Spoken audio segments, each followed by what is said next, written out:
우리 주님께서 부활하셨습니다. 아멘. 여러분, 부활이라고 하는 것을 정말로 의심 없이 믿으십니까? 요거를 믿지 못하면 진정한 성도라고 하기 힘들어요. 부활이 역사적인 사실로 믿어져야 돼요. 부활은 역사적인 사실이에요. 부활은 역사적으로 한치의 의심할 여지 없는 팩트예요. 이건 믿음의 영역이 아닙니다. 부활이 알쏭달쏭한데 내가 크리스찬이기 때문에 그렇게 믿는다, 이런 영역이 아니에요. 부활은 역사적으로 검증된 역사적인 사실이에요. 그러니까 이건 믿음이 아니에요. 그냥 팩트예요. 부활했다라고 하는 건. 근데 이걸 모르기 때문에 사람들이 이걸 못 믿어가지고 아둥바둥 하는 거예요. 그래서 저는 부활에 대해서 얘기할 때 제일 신나요. 왜냐하면 십자가에서 죽으신 예수님, 이걸로 부족하거든요. 어떤 분들은 설교를 할 때 이렇게 설교를 해요. 예수님께서 십자가를 지시고 골고다 산상을 쭉 오르시고, 그 골고다 산상이라고 하는 뜻이 해골이라고 하는 뜻이고, 그 해골이라고 하는 곳에 십자가가 딱 박혀졌기 때문에 이제 우리에게서는 죽음이 사라졌습니다. 이렇게 설교하시는 분들 많이 들었죠? 상징적으로는 맞아요. 이미지라고 하는 측면에서는 맞아요. 십자가가 해골이라고 하는 동산에 딱 박혔기 때문에 이미지상 죽음이 깨졌다라고 하는 것은 이미지상 맞아요. 그러나 팩트상으로는 틀려요. 예수님이 십자가에서 우리를 대신해서 죽어주신 거, 이걸로 부족해요. 우리 위해서 죽었는데 다시 살아나지 못하면 그냥 우리랑 같이 죽어버린 거예요. 예수님이 우리를 위해서 죽는 게 무슨 의미가 있어요? 다시 살아나지 못하면? 그러니까 예수님이 다시 살아나지 못하면 우리도 죽고 나서 다시 살지 못한다는 뜻이 돼버려요. 예수님이 다시 살아나지 못하면 죽음을 이겨버리지 못했기 때문에 우리도 아직 사망 권세에 묶여있다라고 하는 결론이 돼버려요. 예수님께서 십자가를 지고 골고다 산상을 오르고 골고다에 십자가가 세워졌던 이유는 뭐냐면 그 해골이라는 것을 깨기 위해서 그런 일을 해주신 거예요. 예수님이 다시 살아나셔서 영원한 생명을 주시겠다라고 하는 것, 이것 때문에 예수님이 십자가를 지셨고 이것 때문에 예수님이 죽으셨단 말이죠.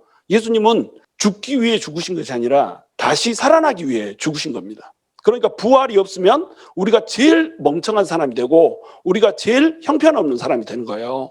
십자가에서 죽어버린 사람을 왜 믿어요? 십자가에서 죽어가지고 자기 스스로도 구원할 힘이 없는 분을 왜 우리가 메시아로 믿습니까?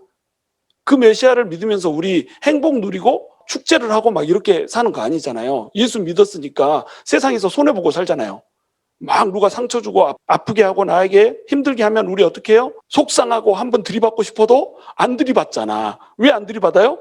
주님이 날 위해서 죽었으니까. 주님이 나를 위해서 십자가에서 내 죄를 용서하셨으니까 나도 용서하고 나도 그 모든 앙금들을 털어내고 주님 앞에서 거룩해지려고 노력을 하는 거잖아요. 근데 이렇게 해서 뭐 할 건데? 예수님이 안 살아났으면, 예수님의 부활이 없으면 이렇게 사는 것이 무슨 의미가 있어요? 죽고 끝나버릴 거? 죽고 끝나버리고 말 거라고 한다면 이 세상 살아있는 동안이라도 잘 살아야 될 거 아니에요? 그러니까 돈 벌고 살아야 되는 거예요. 주일날 와서 여기 앉아있을 필요 뭐 있어요? 부활이 없으면 뭐 하려고 여기 앉아서 못생긴 제 얘기 듣고 시간 축내고 있습니까? 주님께서 부활을 하셨기 때문에 우리의 신앙이 의미가 있어지는 거예요. 주님이 부활 안 하셨으면 우리 꽝입니다. 꽝. 아무것도 아니에요. 그냥 떨이 인생이에요. 근데 주님께서 부활하셨기 때문에 우리의 신앙도 의미 있어지고 우리의 소망이 생겨나는 거예요. 그러면 주님이 부활하셨다라고 하는 것, 이것은 뭘 전제로 해요? 예수님께서 죽으셨다는 것을 전제로 해요. 그래서 어떤 사람들은 무십자가설을 주장합니다. 십자가는 아예 없었다. 예수님은 십자가 위에서 죽은 적도 없다. 이렇게 주장을 해요. 이건 주로 무슬림에서 주장하는 건데, 자, 무십자가설, 이건 뭐냐면 십자가에 예수님이 달려 죽었다는 역사적인 사실을 부정하는 거예요. 그런데 성경뿐만 아니라 그냥 세속적인 역사서에도 빌라도에 의해서 가혹하게 십자가에 못 박혀 죽은 예수라고 하는 표현이 딱 나와 있어요. 그리고 성경을 믿음을 주려고 이렇게 쓴 경전이 아니에요.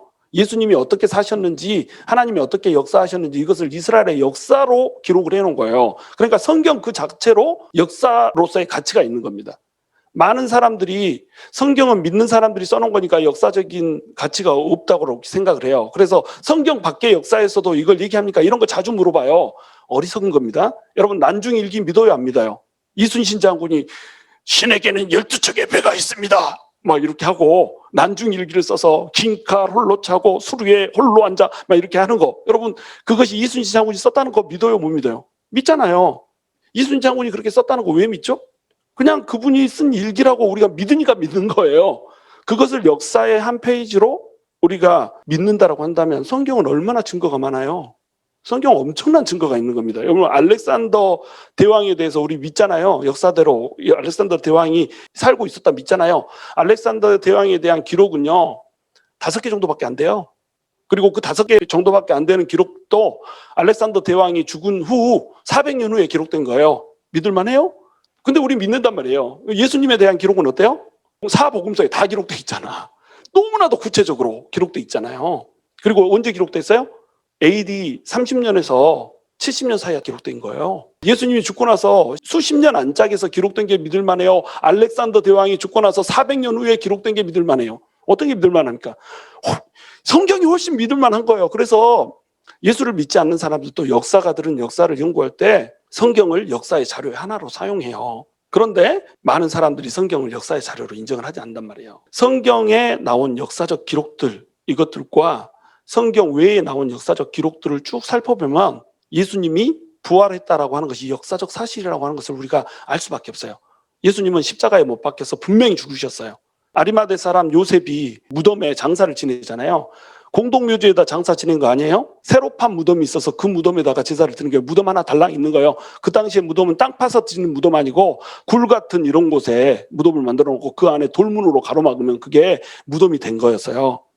이런 무덤을 마리아와 또 여자들이 무덤을 지켜봤어요. 어디에다가 안치를 하는지 봤단 말이죠. 목격했단 말이죠. 그리고 안식일 전에 향품을 준비해 놨다가 안식일 동안 쉬고 안식일이 끝난 첫날 새벽에 이제 예수님이 있는 무덤을 찾아갔단 말이에요. 어떤 사람들은 예수님을 묻어둔 무덤을 잘못 찾아갔다 이렇게 말하는 사람도 있어요. 무덤이 비어 있었다고 그러니까 빈 무덤을 잘못 찾아갔겠지. 새벽이라 동틀 무렵에 찾아갔다면서 그러면 잘못 찾아갔겠지 이렇게 얘기합니다. 자, 예수님을 찾아간 여자들이 몇 명 있었어요? 적어도 5명 있었어요. 막달라 마리아 있었죠. 작은 야고보의 어머니 마리아 있었죠. 요한나 있었죠. 요한과 야고보의 어머니 살로메 있었죠. 그리고 그 외에 다른 여자들 이렇게 기록돼 있죠. 미니멈 5명 이상의 여자들이 무덤을 찾아갔어요. 자, 5명이 전부 다 길치일 수 있을까요? 5명이 전부 다 무덤 이렇게 쳐다보고 있다가 갔다니까요. 근데 5명이 전부 다 길치여가지고 새벽에 음해매 안 보여 이래가지고 다른 데를 찾아가요? 불가능한 일이라는 거죠. 그리고 그 무덤에 찾아갔을 때 이미 무덤 문은 열려 있었고 그 무덤을 지키고 있던 로마 병정들이 발발발발 떨고 있었어요. 자, 로마 병정들이 빈 무덤을 왜 지키고 있어요? 그것이 예수님의 무덤이 아니라면 왜 지키고 있습니까? 그곳이 예수님의 무덤이었고 예수님의 무덤은 시체를 혹시라도 도둑질에 갈지 모르기 때문에 지켜라라고 얘기를 했어요. 그래서 로마 분들이 4인 1조로 돌아가면서 지키는 거예요. 한 명이 지키는 거 아니에요. 한 명이 지키면 매수라도 하죠. 어떤 사람은 매수서를 주장해요. 또 로마 병정들이 돈 주고 다 4명을 어떻게 매수를 합니까? 그리고 로마 병정들이 무덤 지키는 게 자기들 일인데 무덤에서 시체가 없어졌어요. 그러면 이 사람들 돈 받고 나서 죽는 거예요. 잡두를 대령하라 그래가지고 딱 차버린다니까요. 그러니까 매수설도 말이 안 되는 거예요. 그리고 어떤 사람은 기절설을 주장해요. 예수님이 십자가에서 기절했다가 새벽에 시원해지니까 정신이 차려고 그래 일어나야지 이러고 나왔다는 거예요. 여러분, 십자가 위에서 못이 다 박혀 있었고 로마 병정들이 예수님이 죽었다라고 하는 사실을 알고 다리뼈를 안 부러뜨려요. 6월절이잖아요. 6월절 동안에 시체가 매달려 있고 십자가가 매달려 있으면 안 되기 때문에 빨리 해결해서 죽이고 시체를 내려두기를 원했어요. 그러니까 전부 죽이기를 원했단 말이죠. 십자가 형벌은 어떤 거냐면 매달려 있으면 어깨가 탈골이 돼가지고 푹 빠져버리는 거거든요. 이 푹 빠지면 횡격막이 위로 올라갈 거 아니에요. 숨을 못 쉬면 숨이 답답해서 막히니까 다리 힘을 이용해서 다리로 이제 올라가는 거예요. 이렇게. 그래가지고 숨을 쉬고 다시 뚝 떨어져서 내려오는 거예요. 왜? 어깨에 힘이 없으니까 내려올 거 아니에요. 그러면 또 숨이 막히면 또 올라가고 이걸 계속 반복하면서 길게는 한 일주일도 살아있고 막 이랬어요. 그러니까 십자가에 매달려 있는 게 얼마나 고통스럽겠어요. 손 구멍 뚫고 여러분 실감이 안 나나 본데 한번 구멍 한번 뚫어볼까요? 얼마나 고통스러운지 몰라요 이게. 그러니까 빨리 죽여주는 게 은혜였어요. 그래서 죽이기 위해서 십자가에 매달려 있는 사람들은 다리뼈를 다 부러뜨렸던 겁니다. 은혜를 베풀고 싶으면 얼른 죽이고 싶으면 내가 고통 없이 죽여줄게. 다리뼈를 똑 부러뜨리면 어깨는 탈골되어 있는 상태이기 때문에 올라가지를 못하는 거예요. 그러니까 숨 막혀서 죽는 겁니다.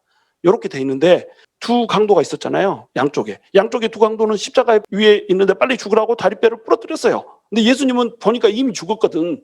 그러니까 다리뼈를 부러뜨리지 않고 대신 오른쪽에서 창을 사선으로 꽂아서 집어넣습니다. 그래서 사선으로 싹 꽂아 넣으니까 어떻게 되겠어요? 심장이 뚫리겠죠? 그래서 심장에 있는 피가 쏟아져 나와서 심장이 뚫려서 죽은 거예요. 요한은 뭐라고 기록해요? 그 안에 있는 물과 피가 쏟아져 나왔더라 이렇게 기록하잖아요. 물과 피가 쏟아져 나왔다. 피만 나와야 되는데 물도 나왔다고 그러잖아요. 왜 물도 나올까? 이건 굉장히 과학적인 거예요. 계속 과다출혈로 저혈량성 쇼크에 있는데 여기서 피를 뽑아내려고 이렇게 하다 보니까 심낭에 물이 찼던 거예요. 그리고 심장을 찌르니까 심낭에 차있던 물과 심장 안에 있던 피가 같이 쏟아져 나온 거예요. 그러니까 물과 피가 쏟아져 나왔다 이렇게 얘기한 거예요. 과학적으로 너무너무 신빙성 있는 얘기인 겁니다. 심장이 뚫려진 거예요. 심장 말고 어디를 뚫려져 나와야지 물이 쏟아져 나올 수 있을까요? 심장을 뚫려버린 거예요. 자, 심장을 뚫렸는데 기절만 해요? 지금 만화 그려요? 기절설은 말도 안 되는 얘기인 거예요. 나는 부활했다는 것보다 기절했다가 이거 심장이 뚫렸는데 기절했다가 깨어났다는 게 더 기적인 것 같아. 어떻게 사람이 안 죽을 수가 있어요? 심장을 뚫려버렸는데. 그러니까 정확히 예수님은 죽으셨고 역사적으로 정확히 예수님은 십자가에 달리셨단 말이죠. 그리고 아리마대 요셉은 사내들인 공회원이었잖아요. 사내들인 공회원이라고 하는 직책이라고 하는 것은 엄청난 겁니다. 예수님을 십자가에 못 박자고 결의한 게 뭐예요? 사내들인 공회잖아요. 그러면 예수님을 십자가에 못 박자고 결의를 할 때 아리마대 요셉과 니고데모는 그 자리에 있었을까요? 없었을까요? 있었죠. 있었는데 무서워서 아무 말 못하고 있었던 겁니다. 전부 다 예수를 죽이자고 막 하니까 예수 죽이면 안 된대. 예수님을 죽이면 안 된대. 우리 스승인데 막 이렇게 하면서도 콩닥콩닥 해가지고 말을 못한 거예요. 그러고 있다 예수님이 죽는 모습을 보고 마지막 죽는 거 장사라도 내가 하자. 그리고 담대하게 가서 아리마대 요셉이 담대하게 갔다고 얘기해요. 담대하게 가서 예수님을 시체를 달라 이래가지고 장사를 지내드린 겁니다. 니고데모가 엄청나게 많은 향품을 사가지고 니고데모와 아리마대 요셉이라고 하는 사내들인 공회원이 장사를 드려준 거예요. 자, 그러면 사내들인 공회원들이 장사를 드렸다. 그것도 마지막에 예수님이 죽으신 후에 장사를 드렸다. 이 말은 뭐예요? 자기 모든 것을 건 겁니다. 그래서 아리마대 요셉이 나중에 사내들인 공회에서 자격 박탈이 돼가지고 가난한 사람으로 그러나 예수의 제자로 끝까지 살아갔다라고 하는 그 전승이 있잖아요.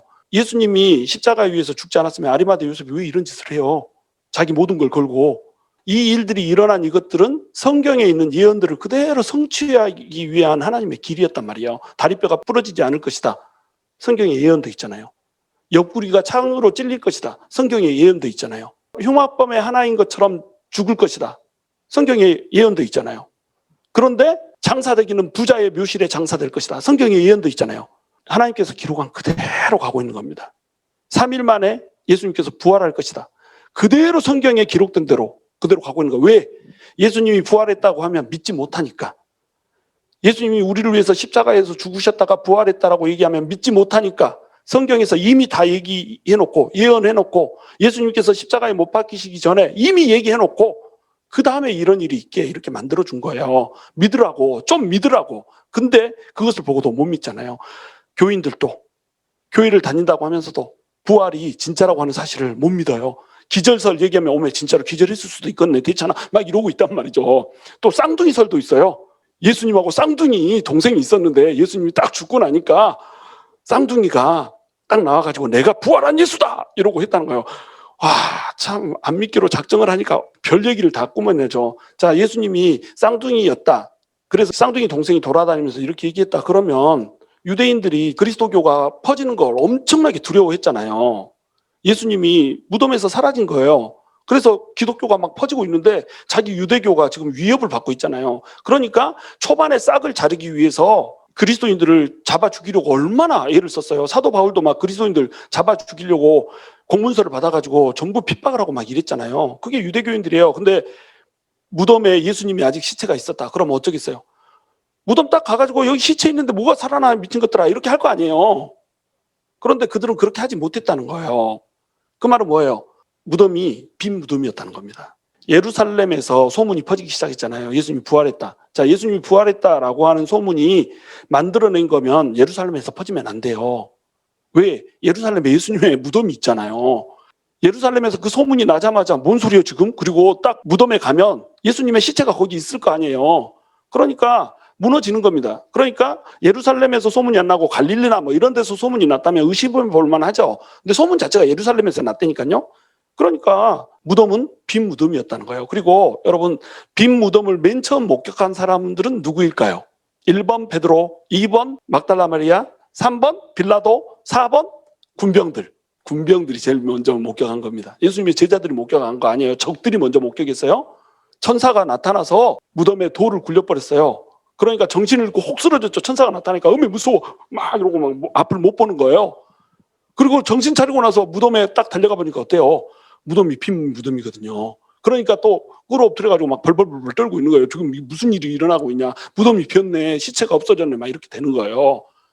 이들이 맨 먼저 무덤 문이 열리는 것을 목격을 한 겁니다. 그리고 가서 무덤 문이 열리고 시체가 없다 이렇게 보고를 한 거예요. 물론 부활하신 예수님을 먼저 이들한테 보여줄 리가 없죠. 예수님이 믿지도 않는 사람들에게 뭘 이걸 보여주겠어요. 그러니까 그들은 빈 무덤만 본 거예요. 그래서 보고를 했어요. 그러니까 난리가 난 거죠. 예수님의 시체가 없어졌다. 그러면 이 사람들은 어떻게 돼야 돼요?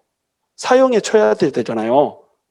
그런데 이 사람을 죽이지 않고 어떻게 해요? 오히려 이 사람들에게 돈을 줘요. 자, 이게 돈 충분히 줄 테니까 이거 딴 데 가서 말하지 말아라잉.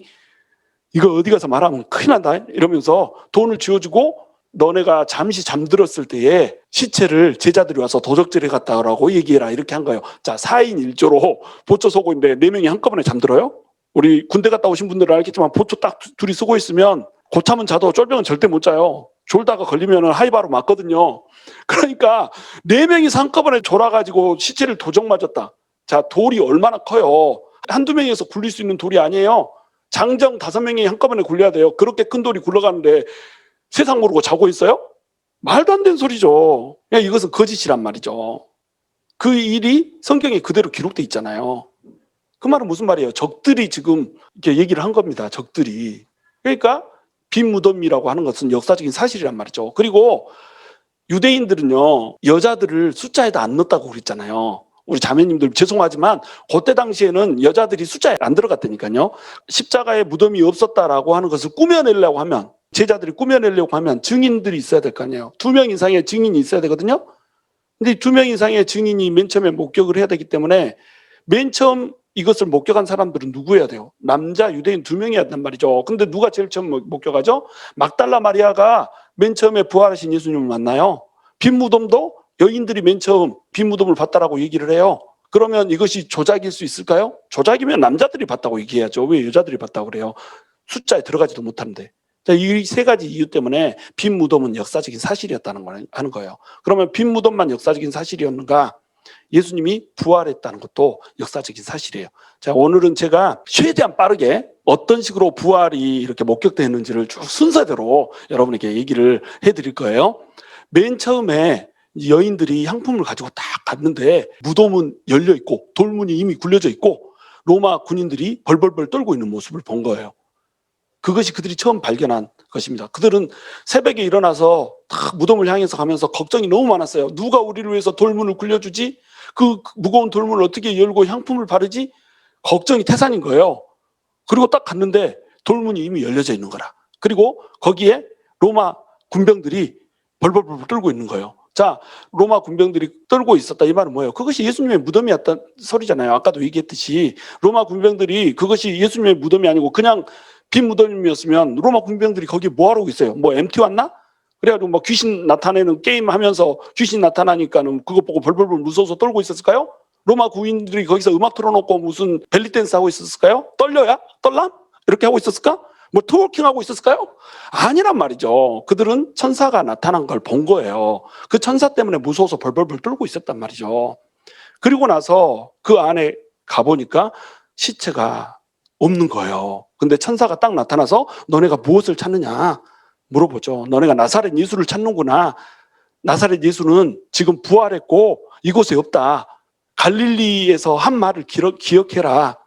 3일 만에 다시 부활하여서 갈릴리에서 다시 만나자라고 너네한테 얘기했잖니? 이렇게 얘기를 해준 거예요. 그때만 해도 이 여자들이 믿지를 못했어요. 그래서 마가복음 오늘 본문에 보면 한 청년이 얘기했다라고 이렇게 나오죠. 2명의 천사가 나타난 거예요. 그런데 그 중에 한 청년이라고 이제 기록을 해놓은 거죠. 이게 2명이요, 1명이요 이렇게 헷갈려 2명인 겁니다. 2명인데 그냥 기술할 때는 말을 한 천사, 그것을 청년으로 기록을 해놓은 거예요. 그들은 천사라고 하는 것을 몰랐어요. 청년이라고 알았어요. 그러니까 무덤이 비어있는 것이 누군가가 이거 옮겨놓은 거라고 생각을 한 거예요. 그래가지고 이것을 빨리 이제 얘기를 해주고자 하는 거예요. 무덤이 비어있고 한 청년이 나타나서 예수님이 부활해서 이 무덤에는 없다라고 얘기를 하더라. 이것을 제자들한테 얘기를 해줘야 되잖아요. 그래서 막 달려가는 거예요. 다른 박질에서 달려가는데 막달라 마리아가 맨 처음 발견한 것처럼 요한복음에는 기록되어 있는데 다른 복음서에는 이 여자들이 같이 발견한 것처럼 이렇게 기록되어 있거든요. 그러면 이게 뭐야? 어떻게 된 거야? 이게 복음서가 신뢰성이 없네. 이렇게 될 수 있잖아요. 그런데 그것이 아니고 이제 순서를 이제 얘기합니다. 막달라 마리아는 젊었는데 같이 간 여인들 봐보세요. 작은 야고보의 어머니 마리아. 야고보가 한 20, 30이 됐다고 쳐보세요. 이 사람의 어머니면 이 사람의 나이는 어떻게 됐을까요? 한 60세쯤 될 거 아니에요. 요한과 야고보의 어머니 살로메. 이 사람도 갔어요. 이 사람도 늙었어요. 그러니까 막달라 마리아는 젊으니까 이 사실을 전해주려고 나 먼저 갈게요. 이거 급해요. 그리고 막 달려가는데 이 여인들은 왜 젊은 것이 무엇이 이렇게 빠르냐. 확실히 나이가 젊은 것이 좋긴 좋은 거예요. 아이고 못 가겠다. 막 이러면서 이제 걸어가는 거예요. 그리고 중간에 가다가 이제 피곤할 거 아니에요. 조금 쉬었다 가자. 마리아가 말하겠지. 이러고 딱 앉아서 쉬었다 가기도 하고 막 이랬을 거 아니에요. 막달라 마리아는 막 달려서 간 겁니다. 막달라 마리아가 달려서 가가지고 베드로하고 요한한테 얘기를 한 거예요. 그러니까 베드로하고 요한이 뭐? 어떻게 시체가 없어질 수가 있어? 내 눈으로 봐야겠어. 이러고 달려오는 거예요. 근데 요한이 좀 더 젊었잖아요. 달리기를 잘해. 나이가 먹으면 안 된다니까. 요한이 막 다른 박질을 쳐서 베드로보다 빨리 이제 달려가는 거예요. 그래서 무덤에 딱 도달했는데 요한은 막 나대는 성격은 아니잖아요. 무덤 밖에서 이렇게 보는 거예요. 이렇게 보는데 예수님이 시체가 없는 거예요. 시체가 진짜 없네 이러고 있는데 베드로는 또 다혈질이잖아요. 달리기는 느려도 성격이 괄괄하단 말이죠. 그러니까 무덤으로 비켜봐! 그러고 확 들어온 거죠. 나봐라 딱 들어온 거죠. 들어왔는데 시체가 없는 거예요. 그래서 멍하니 서 있는 거죠. 그러니까 그때서야 요한도 보고 시체가 비어있다는 것을 본 거예요. 자, 왜 2명이 달려갔어요? 2명의 증인이 필요하니까 빈 무덤을 이 증인으로서 이 사람들이 가는 거예요. 이 사람들은 예수님을 아직 만났어요? 못 만났어요? 못 만났어요. 빈 무덤만 발견하고 집으로 이제 돌아갔어요. 무덤이 비었네. 왜 비었을까? 누가 도대체 시체를 치웠을까? 갸우뚱 하면서 가는 거예요. 예수님이 3일 만에 다시 살아나리라 말해준 것도 믿지 않아요. 또 여인이 막달라 마리아가 얘기해 준 것도 믿지 않아요. 그리고 집으로 그냥 돌아가 버리는 거예요. 못 믿었어요, 그들은. 그런데 막달라 마리아가 그 앞에서 울고 있잖아요. 시체가 어디로 갔어요? 예수님이 죽으셨는데 시체마저 없으면 우리는 어떻게 해요? 막 이러면서 이제 울고 있는 거예요. 그런데 예수님이 그때 나타나가지고 네가 왜 우느냐 이렇게 하는 거예요. 그러니까 우리 주님이 없어졌어요. 시체가 없어졌어요. 당신이 만약에 가져갔으면 돌려주세요. 어디에다 시체를 놔뒀는지 얘기해 주세요. 내가 찾아가서 향품 발라야 되거든요. 예수님 시체가 썩으면 안 되잖아요. 냄새나면 안 되잖아요. 이렇게 얘기를 한 거예요. 그러니까 마리아야 이렇게 부른 거죠. 이게 요한복음에 나오는 겁니다. 마리아야 이렇게 부른 거죠. 그러니까 마리아가 이제 알아본 거예요. 이거 주님의 목소리인데? 그리고 딱 돌아서 보니까 주님인 거야. 그래서 주님을 붙잡으려고 딱 하니까는 주님이 뭐라 그래요? 나를 잡지 말아라. 내가 아직 하나님께 올라가지 못했다. 이렇게 얘기하잖아요. 물론 나중에 보면 이제 도마한테 만져보라고 하기도 하고 또 이 여인들이 발을 잡고 경배하는데 아무 말도 안 하고 막 이러잖아요. 근데 마리아한테 나를 잡지 말아라 라고 얘기한 이유는 뭐냐면 마리아가 그 자리에서 예수님하고 계속 머물러 있고 싶어 할까봐. 이때 잡지 말아라 이 단어는 hold on to, 그러니까 그레스비예요. 딱 잡고 안 놔주는 그런 거. 너무 기쁘니까. 여러분이 마리아라고 생각해 보세요. 7 귀신을 쫓아줬잖아요. 7 귀신이 들렸었는데 7 귀신을 쫓아준 그 주님이 죽었어요. 시체를 잃어버렸어요. 근데 살아서 내 눈앞에 나타났네. 여러분 어떠겠어요? 우리 자매님들. 놓아주고 싶겠어요? 안 놔주고 싶지. 끝까지 붙잡고 막 얘기하고 싶고 울고 싶고 경배하고 싶고 이럴 거 아니에요. 근데 그럴 시간이 없다는 거죠. 그러니까 너 빨리 가라. 가서 제자들에게 이 얘기를 해라. 이렇게 해가지고 막달라 마리아가 다시 가고 있는 이런 상황인 거예요. 이때 예수님께서는 예수님은 이제 죽었다가 살아나셨기 때문에 부활하신 몸이기 때문에 이 공간 이동을 하시잖아요. 그래서 지금도 걸어가고 있는 그 늙은 여자들 아이고 막달라는 잘 갔을까 이러고 가고 있는 그 여자들한테 딱 나타난 거예요. 그러니까 어머나 우리 주님이시다 그러면서 이제 발을 붙잡고 경배를 한 겁니다. 그러니까 이 여인들한테도 가서 제자들에게 얘기해라 이렇게 한 거예요. 그래서 막달라 마리아와 여인이 다시 제자들한테 가서 이 제자들한테 얘기를 하는 겁니다. 그럼 제자들이 믿어요 못 믿어요? 못 믿어요. 자, 제자들이 꾸민 거라고 하면 못 믿었다는 이런 얘기들을 해놓을까요? 꾸민 거 아니고 못 믿었던 거예요. 그 다음에 베드로에게 나타난 거예요. 제 세 번째 나타나심, 베드로에게 나타난 거죠. 그래가지고 베드로에게 이제 보여주신 거죠. 이건 아주 짧게 기록돼 있어요. 그리고 나서 엠마오로 가는 두 제자에게 보여주세요. 글로바라고 하는 사람, 그리고 한 사람은 이제 누가라고 추측되는 이 사람, 누가복음에 나와 있잖아요. 이게. 근데 글로바라고 하는 사람과 또 한 제자, 이렇게 자기 또 한 제자라고 자기 이름을 숨겨놨기 때문에 이것이 누가일 것이다 이렇게 추측을 해요. 이 두 사람이 엠마오로 가고 있는데 예수님이 다른 모습으로 나타났어요. 예수님이 아닌 모습인 것처럼 이렇게 나타났어요. 그러니까 예수님인지 몰라보죠. 그래서 이 사람하고 이제 가고 하는데 너네가 어디를 향해서 가느냐? 왜 수색이 이렇게 가득한고? 이렇게 물어보니까 나사렛 예수라고 하는 분이 있었는데 그분이 우리는 메시아인 줄 알았는데 그냥 십자가에서 다 죽어버리고 너무너무 슬퍼. 유대 사람 모두가 다 알고 이스라엘 백성 다 모두가 아는데 당신은 간첩이요. 북한에서 난파돼서 왜 이걸 모르시오? 막 이렇게 얘기를 한 거예요. 그랬더니 예수님이 선지자들의 모든 글들을 더듬이는 패역한 자들, 믿음이 없고 패역한 자들아 너네가 어떻게 믿음이 없냐라고 책망을 하면서 예수님이 선지자의 글들을 설명을 해주잖아요. 예수님이 다시 살아날 수밖에 없었다는 것을 구약 성경들을 쫙 풀어주면서 예수님이 왜 부활해야 되는지를 얘기를 해준 거예요. 그러니까 그때서야 이제 깨닫는 거예요. 아, 예수님이 진짜로 부활했구나 깨닫는 거예요. 그래가지고 이분의 말씀이 너무 달달하니까 이분에게 얘기를 하는 거죠. 우리랑 같이 하룻밤 더 묵고 갑시다. 날이 저물었어요. 우리랑 같이 하룻밤 묵고 더 많은 얘기 해주세요. 예수님이 더 많은 말들을 이제 막 풀어주는 거예요. 그러니까 그들이 마음이 뜨거워져. 그러면서 이분이 예수님이라고 하는 것을 딱 깨닫는 거예요. 우리 예수님이시구나 깨달은 거예요. 그리고 깨닫고 나니까 예수님이 어때요? 혹 사라지고 없어. 금방 여기 있었는데 어디 갔어? 이렇게 된 거죠. 공간 이동하신다니까요. 그래가지고 예수님은 지금 어디로 가고 있어요? 11 제자들이 머물고 있는 곳으로 베드로를 만나줬고 엠마오로 가는 두 제자를 만나줬고 이제 11 제자들이 있는 곳으로 훅 가고 계시는 거예요. 엠마오로 갔던 제자들이 엠마오로 갔던 발걸음을 돌이켜서 빨리 예루살렘으로 가자. 그래 돌아온 거예요. 11 사도들한테 와가지고 우리가 부활하신 예수님을 만났어. 성경을 풀어줬어. 진짜야 진짜. 마리아가 얘기했던 이거 막달라 마리아가 7 귀신 쫓겨나갔었는데 예수님 죽고 나서 정신이 헷가다가는 바람에 7 귀신이 다시 들어왔나 막 이렇게 의심했는데 그거 아니고 진짜로 예수님이 살아났어. 우리 만났다니까. 이렇게 얘기한 거예요. 두 증인, 남자의 두 증인이 만난 겁니다. 그랬더니 11 사도가 뭐라고 그래요? 베드로도 이미 만났대. 이렇게 한 거예요. 베드로도 이미 만났대.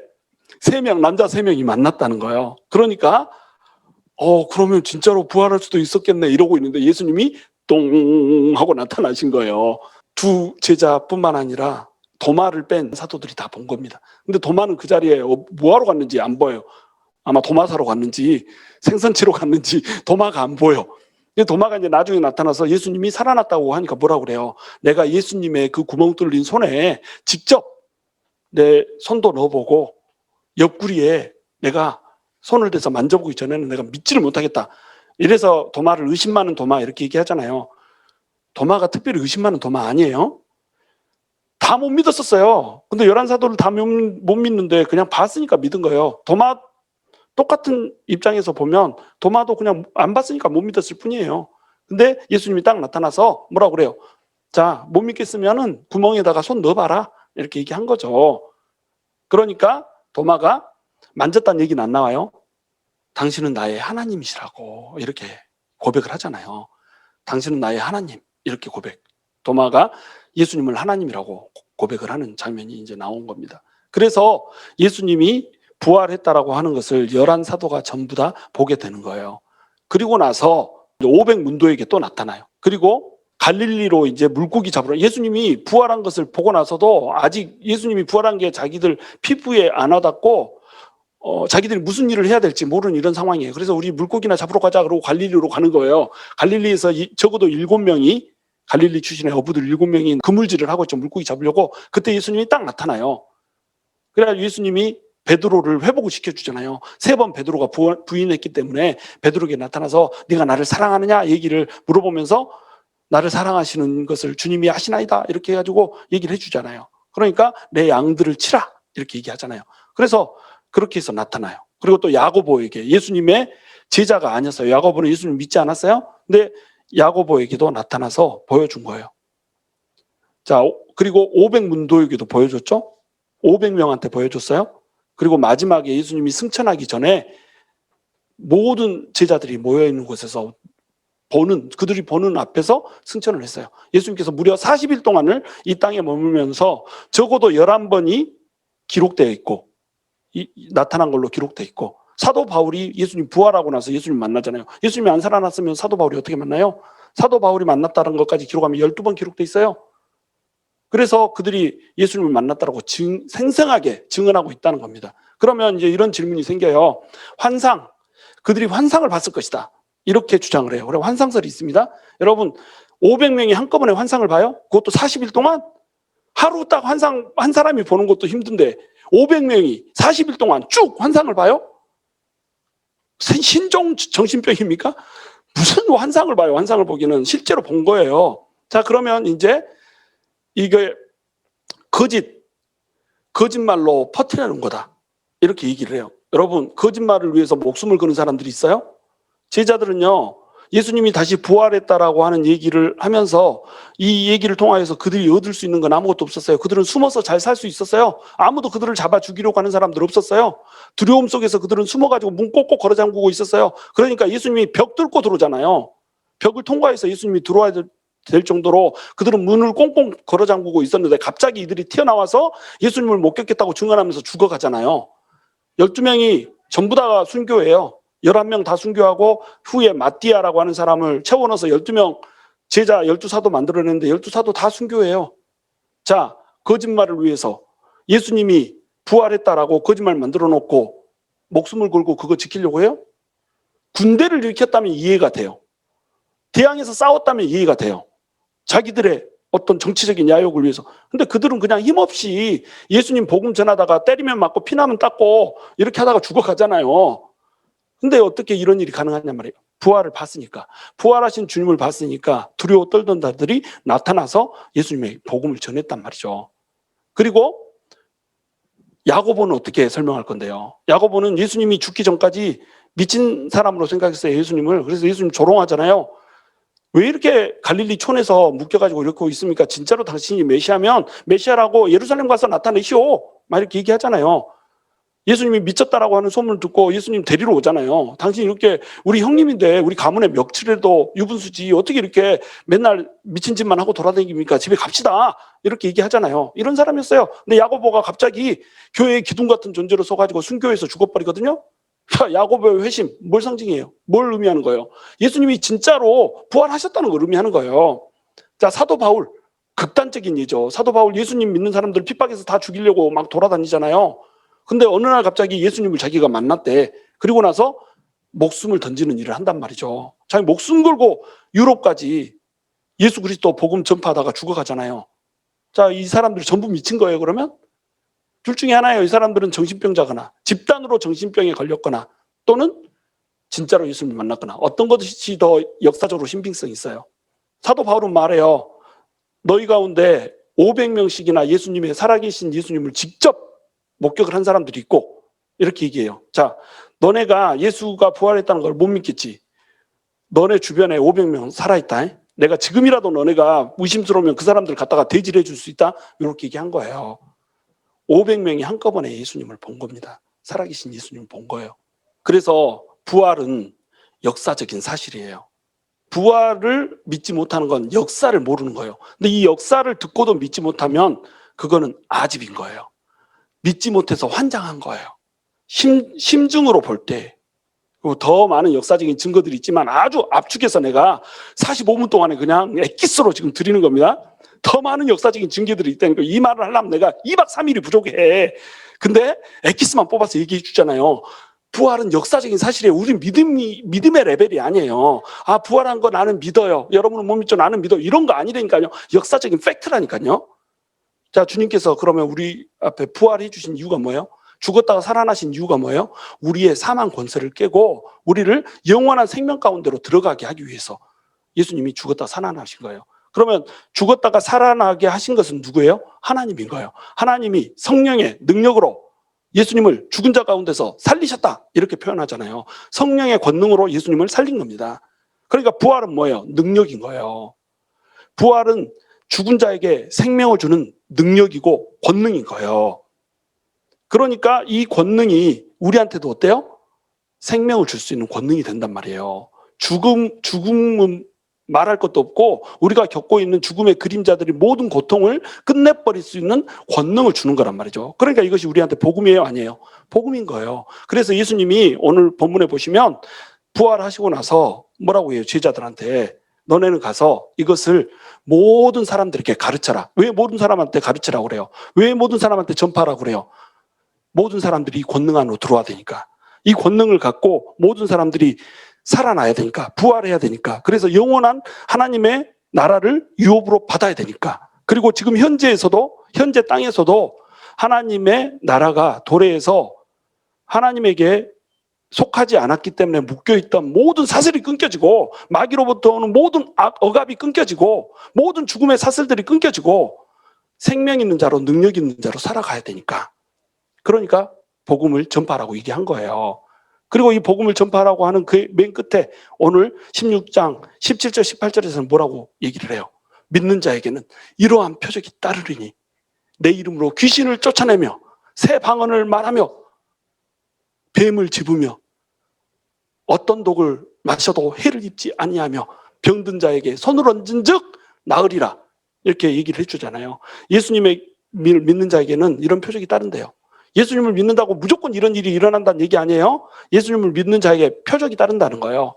믿으면 이런 일도 일어난다는 거예요. 그래서 실제로 사도 바울은 뱀을 집었는데 뱀에 물렸잖아요. 독사였어요. 그 섬에는 독사밖에 없어요. 독사가 물었는데 살잖아요. 너는 일본 안에 죽을 것이다. 너 틀림없이 큰 죄인이구나. 극악한 죄인이구나. 뱀에 다 물리다니.